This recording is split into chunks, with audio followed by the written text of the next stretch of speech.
Olá, gente, boa tarde nesse domingo, Dia dos Pais. É uma grande alegria tê-los aqui no nosso primeiro Fala Sério. É um encontro, um bate-papo gostoso, um cafezinho da tarde. Você que está aí na sua casa tomando café. Hoje, para tomar esse café com a gente, nós vamos convidar a Cíntia, psicóloga, logoterapeuta. Depois ela vai se apresentar melhor para a gente. E é isso aí. Hoje nós vamos falar um pouco sobre a autoimagem. Então, Cíntia, é um prazer ter você com a gente. Se apresenta um pouquinho, quem você é. Ok, então. Como eu fui apresentada, meu nome é Cíntia. Eu sou psicóloga clínica, também sou idealizadora de um curso de autoconhecimento que se chama Além de Si, onde a gente trabalha em toda a questão de autoconhecimento, da história de vida, da busca de si para ir além de si mesmo. Também sou católica, participo da minha paróquia, dos grupos de oração. Tenho também 2 filhos, sou casada, tenho 2 filhos, o Miguel de 7 anos, o Samuel de 2 aninhos. Sou casada com o Júnior, que também participa. Ele é filósofo e teólogo, está aí no caminho do diaconato permanente, E é uma satisfação estar aqui com você para falar sobre uma temática tão boa que é a autoimagem.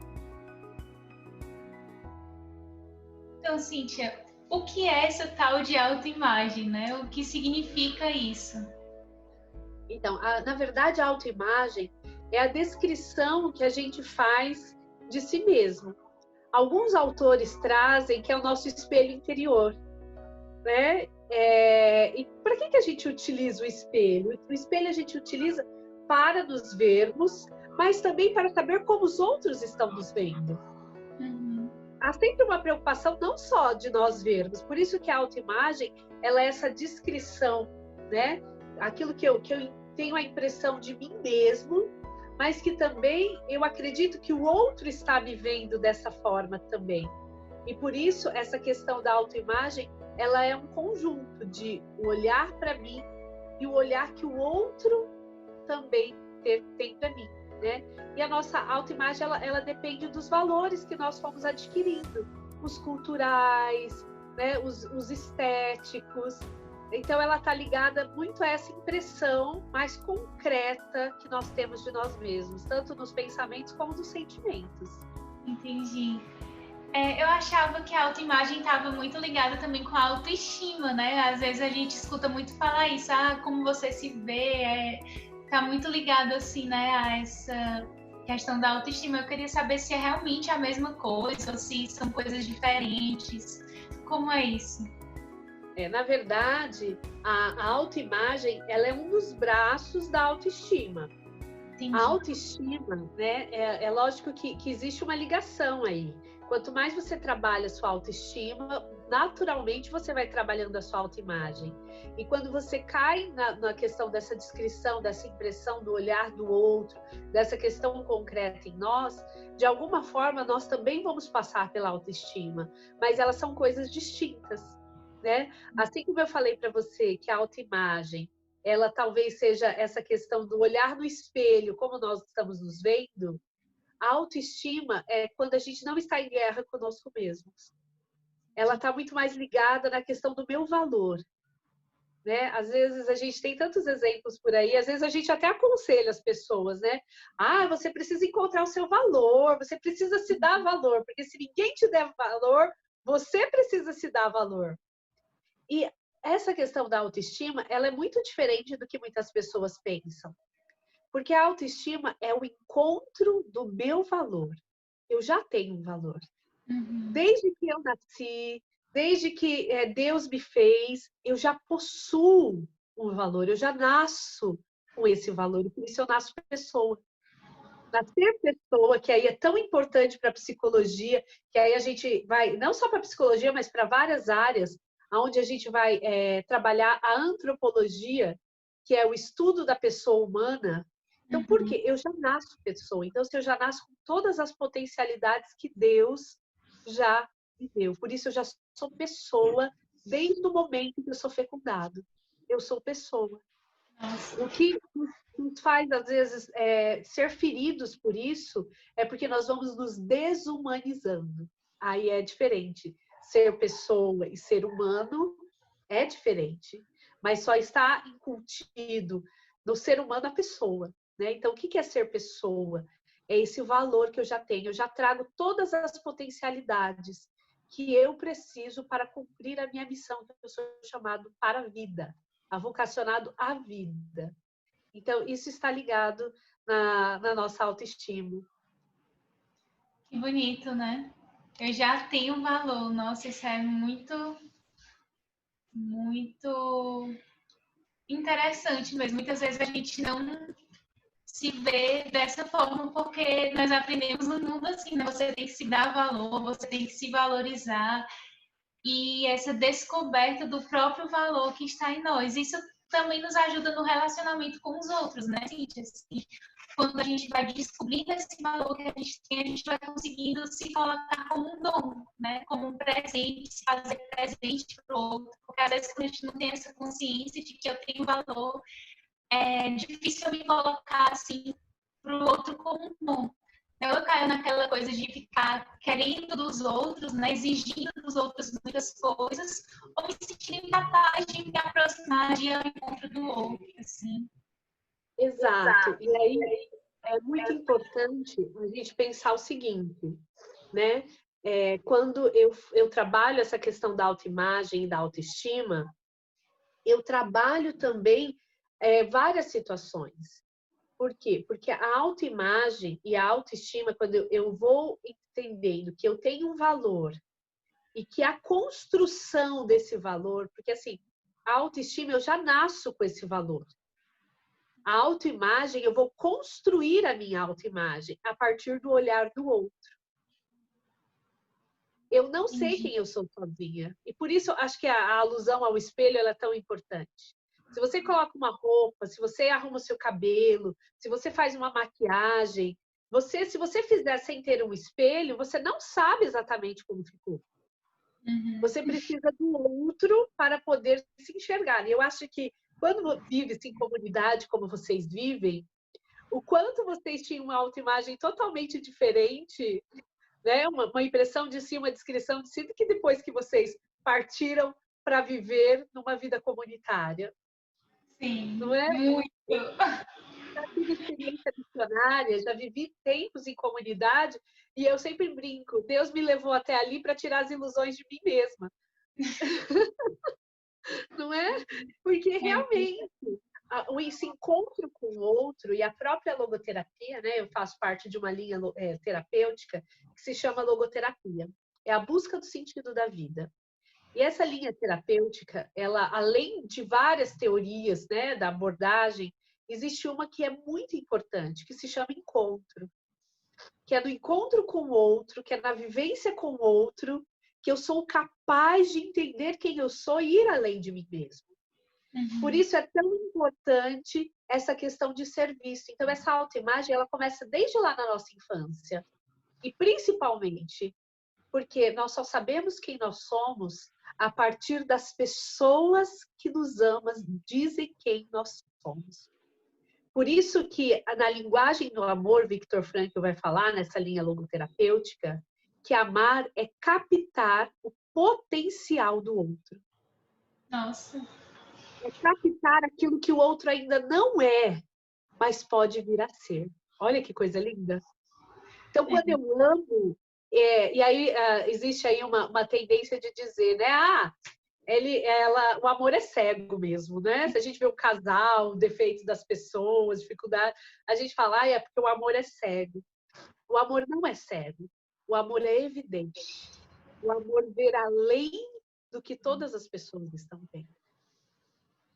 Então, isso é muito forte, né? Quando nós vamos pensar nessa questão da construção da autoimagem. Enquanto nós precisamos de pessoas que estão trabalhadas interiormente, que sabem o sentido da sua vida, para contribuir com o sentido da vida das outras pessoas.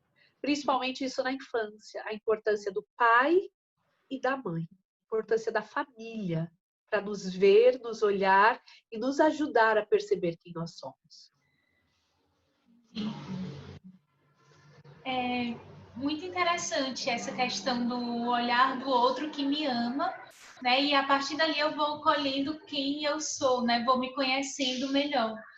É interessante também que quando uma pessoa ama a outra, no momento de dificuldade, né, que aquela pessoa está enfrentando e tudo, e muitas vezes a própria pessoa diz assim, eu não sou isso aqui, né? Você está vendo isso, mas eu não sou isso. E quando você tem um olhar de amor, vai tendo um olhar também de esperança sobre a outra pessoa, né? E você consegue entender que ela realmente não é aquilo que ela está conseguindo transmitir naquele momento. Que você consegue realmente ver não só além, mas ver a essência daquela pessoa mesmo, né? E muitas vezes também a gente escuta muito falar justamente de trabalhar essa autoimagem para que ela seja positiva, né? Porque não sei aqui se foi muito comum, mas lá no Ceará e em alguns outros lugares do Brasil, teve muito aquela febre há um tempo atrás dos emos, né? Que meio que se autodepreciavam, assim, né? Eu vi até jovens que escreviam no seu tênis, assim, eu não sou nada, e coisas assim, né? Bem autodepreciativas e tudo mais. E muitas vezes, para combater isso, se vai às vezes todo extremo, né? De dizer, não, você pode tudo, você acredite em você e tudo, e muito inflando a autoimagem da pessoa, de modo que às vezes na primeira frustração que ela vive, que ela se depara, ela percebe que aquilo era uma mentira, né? Que ela realmente não é essa Coca-Cola toda, digamos assim, e ela não tem os mecanismos para sair dessa frustração. Então, queria saber assim, o que é que você acha disso, como você vê essa dimensão.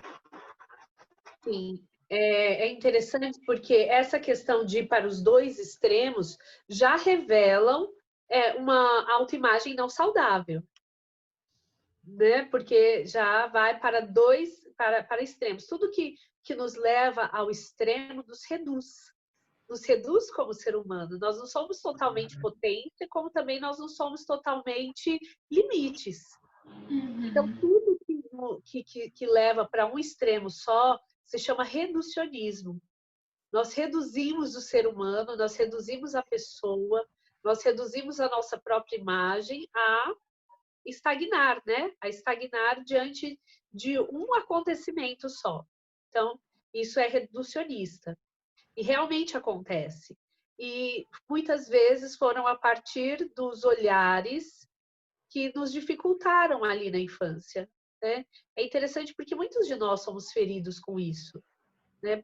E quando a gente fala da importância da autoimagem, quando a gente fala de pai e mãe, dos nossos primeiros responsáveis, né? Seja na escola, seja nos grupos, né? Na questão coletiva em que nós vivemos, nós vamos vendo realmente que nem sempre foi tudo perfeito, até porque as pessoas também tinham suas dificuldades, né? Às vezes a gente vê, eu vou contar um dos casos, mas são várias situações. Quando um bebezinho nasce e a mãe tem depressão pós-parto. Aquela criança, ela não recebe o vínculo necessário da mãe, né? Porque até o 4º mês, para você ver como a gente é construído realmente a partir do olhar do outro, até o 4º mês de desenvolvimento, a criança ela não tem certeza que ela é ela e a mãe é a mãe. Ela não consegue ver esse limite ainda. E por não conseguir ver esse limite, ela acha que ela é uma extensão. Quando isso é rompido, sem o vínculo, acontece muitas vezes, né, numa grande maioria, os sentimentos de rejeição. Sabe? Aquele sentimento que a pessoa se sente culpada por tudo, acha que está atrapalhando todo mundo, de que ela não tem o lugar dela no mundo. Porque foi ferida ali a questão da própria imagem. Então, existem não só modismos, como também modismos, e aí é uma questão massiva. Hoje nós vivemos muito o modismo do narcisismo, né? Da vida fitness. aonde a pessoa, se ela não tiver o corpo escultural, se ela não tiver isso, ela não tiver aquilo, ela se torna até mesmo alvo de preconceito. Né? Então, existem aí as questões adoecedoras. Sim. Como nós vivemos aí, talvez uma questão mais realista, mais, né, do ser e do dever ser, que nós vamos buscando sempre, a gente nunca está pronto. Eu falo que o único que pode dizer eu sou é Deus. Né? Como ele se revela na sarça ardente a Moisés. Nós estamos em construção. Então, nós vivemos nesse arco de tensão do ser e dever ser. É uma formação permanente que nós vamos buscando, né, para ser. Então, quais são as questões que nós precisamos tomar consciência? Então, o primeiro ponto, né, até no trabalho de autoestima, que vai ajudar na autoimagem, o processo que nós temos que fazer é primeiro de tomada de consciência. Né? Quem eu sou nesse momento? Como eu estou vivendo esse momento? Qual é a minha história de vida? Por que eu cheguei até aqui? Né? Dar nome aos nossos sentimentos, entender o que nós estamos sentindo, entender por que nós reagimos diante de determinadas coisas com sentimentos negativos. E a partir do momento que eu faço essa tomada de consciência, eu preciso ir dando passos. E quais os passos que eu vou dando? Autoaceitação. Então, eu preciso aceitar-me como eu sou, porque é Rogers que vai falar, quando eu me aceito, então eu mudo. Porque enquanto eu fico negando algo que eu estou vivendo, que é negativo em mim, eu não mudo. Enquanto eu não entendo por que eu estou fazendo da forma que eu estou fazendo, eu não tenho consciência, eu não mudo. Então, a autoaceitação precisa desse processo. Depois, uma responsabilidade comigo mesmo e com a vida. O que nos falta hoje nessa geração é sermos responsáveis. E o que é ser responsável? Não é só uma responsabilidade de realizar compromissos, mas é uma resposta que eu dou a uma missão a que eu fui chamada. Eu preciso responder. E isso, você não imagina como trabalha a nossa autoestima e a nossa autoimagem. Eu achei muito bonito isso de ser resposta, né? De dar uma resposta, porque no nosso carisma a gente fala muito isso, né? Nós dizemos que somos uma resposta para o homem de hoje. Inclusive tem um show que se chama Show Resposta, né? Que foi aos 25 anos da comunidade. E é muito interessante isso, como diz São Paulo, né? Que nós somos essa carta escrita por Deus e enviada ao mundo, para que os homens leiam Cristo em nós, assim. Então, é exatamente isso, né? Muitas vezes, eu me lembro fazendo uma partilha, assim, em um tempo em que eu estava esperando uma resposta também da comunidade, né? Eu tinha feito um pedido para a minha consagração e estava esperando essa resposta. E a minha formadora disse assim, Lívia, não é um tempo de esperar respostas, é um tempo de dar respostas, né? E aí isso mudou muito a minha vida, porque eu mudei a minha perspectiva de olhar e comecei a olhar o que é que eu poderia responder naquela situação, né? É um tempo também hoje que nós vivemos, né, de pandemia, que a vida nos coloca muitas perguntas, né? Então, trabalhando também a nossa autoimagem, a gente pode dar respostas novas, né? Respostas criativas e tudo. Uma outra pergunta aqui, Cíntia, que eu queria fazer é que Nietzsche propõe para nós uma imagem de um homem sem Deus, né? Um super-homem.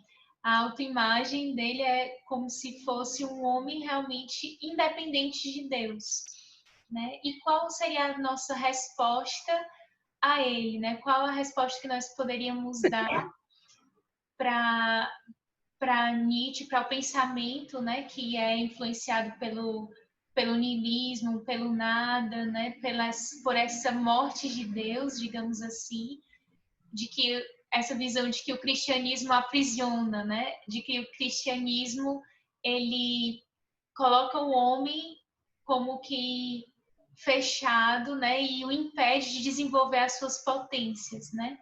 Qual é a resposta a partir também, talvez, da vida dos santos que a gente poderia oferecer a ele?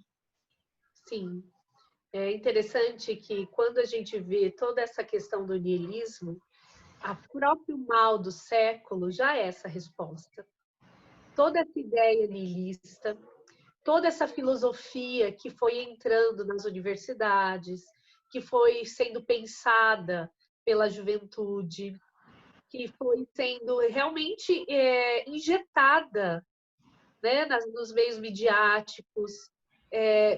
Nós já temos a resposta do mal do século.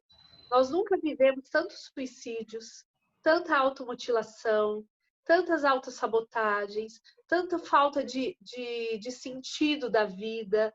Então, hoje, a crise humana é uma crise existencial.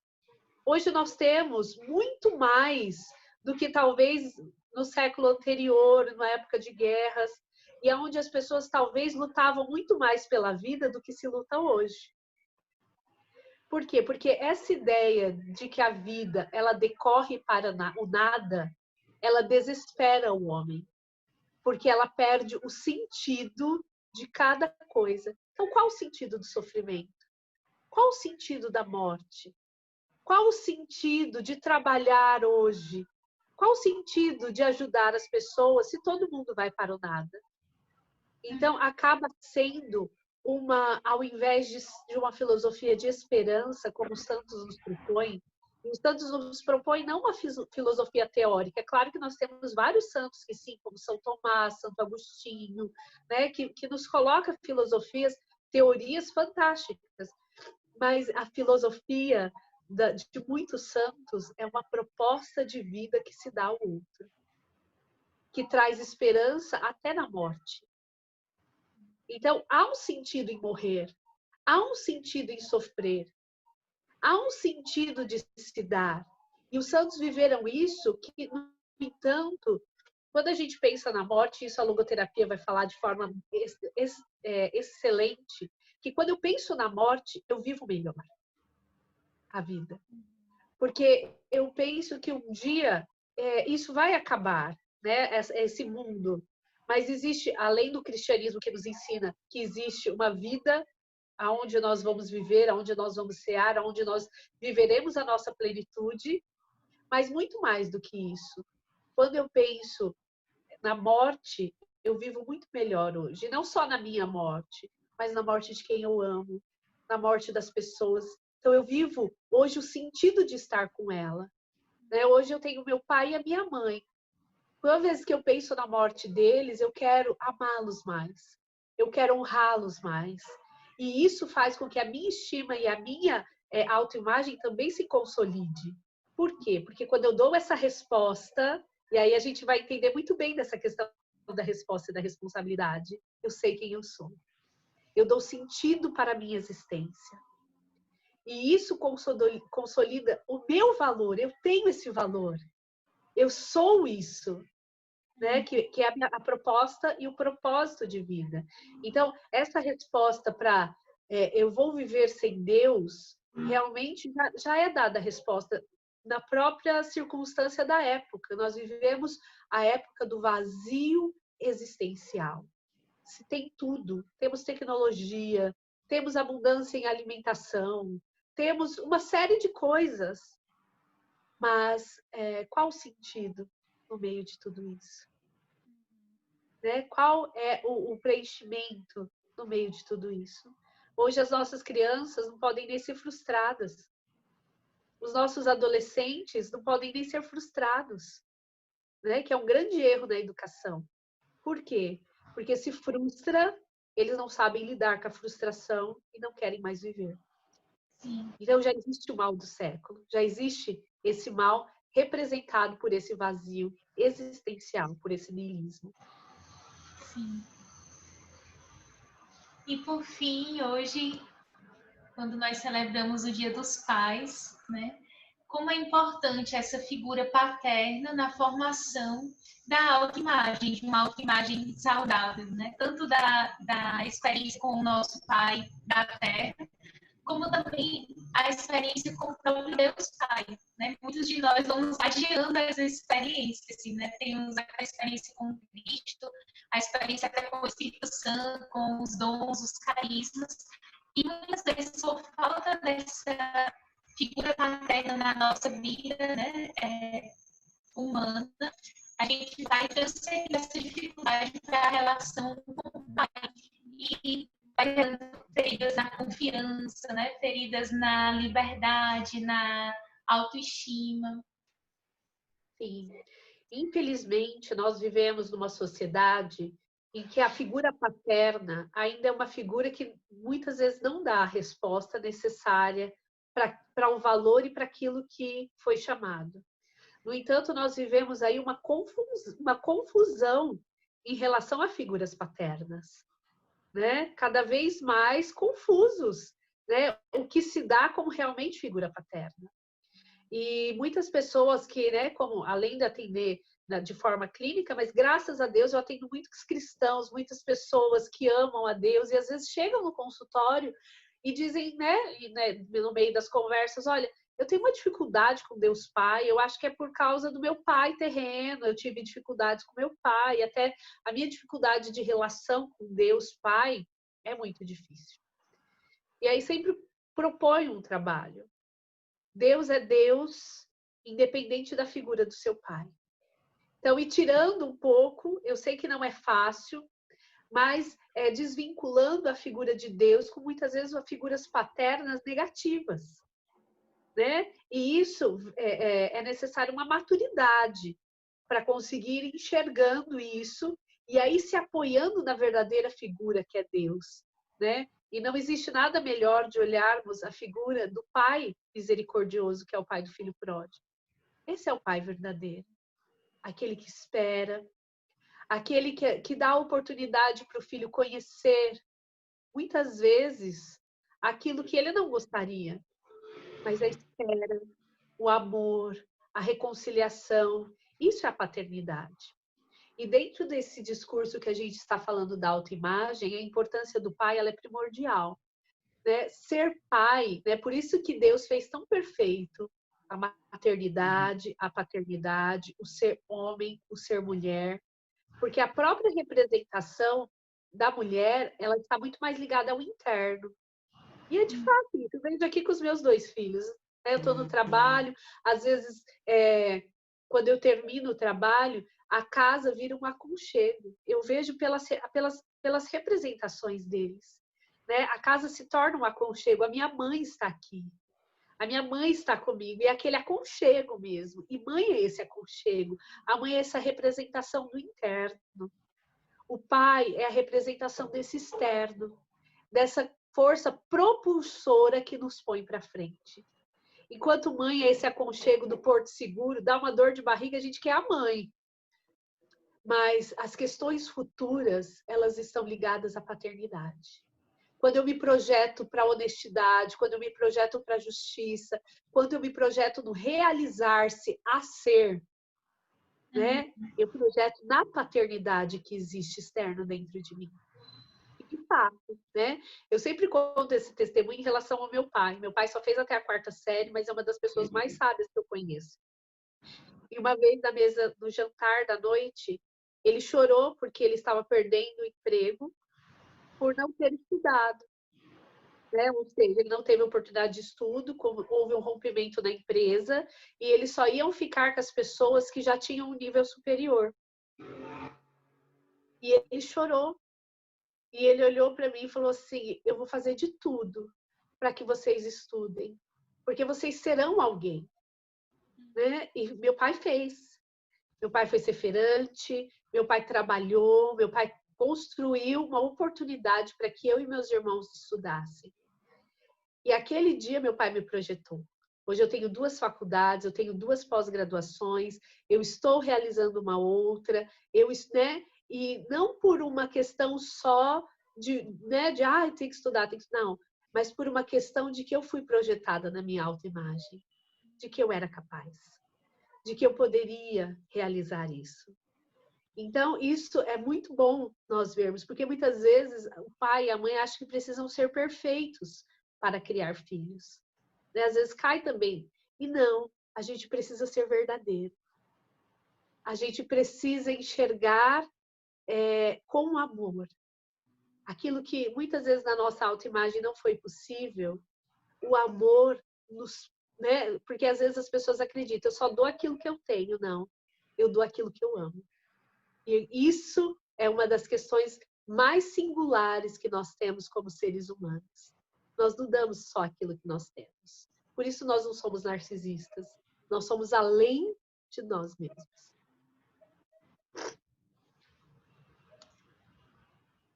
Então é isso. Muito obrigada, Cíntia, pela sua presença, pela sua participação. Se você quiser também se despedir, deixar uma mensagem final. Sim, sim.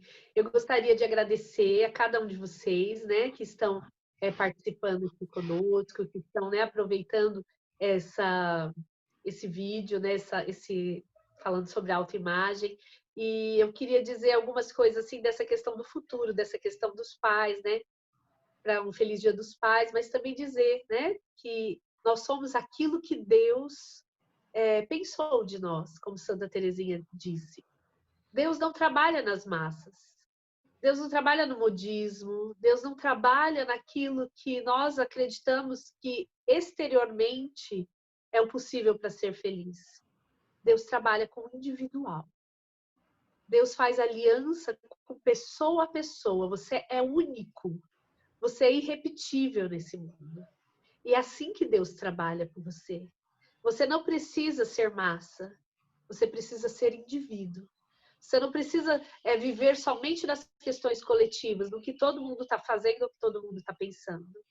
Deus realiza com você aquilo que ele te pensou como único, como irrepetível. E isso é um dos grandes passos para a gente se ver, né, na nossa autoimagem saudável, na nossa autoestima saudável. Muito obrigada, Cíntia, por ter aceitado esse convite. Que momento gostoso, que momento construtivo também para nós. Desejo a você também um feliz Dia dos Pais. Aproveite o seu pai, aproveite sua família, né? E nós estamos aqui. Espero que nós tenhamos outras oportunidades de nos encontrar. Foi muito bom. E este é o nosso primeiro Fala Sério. Semana que vem tem mais surpresas para vocês. Deus abençoe. Tchau.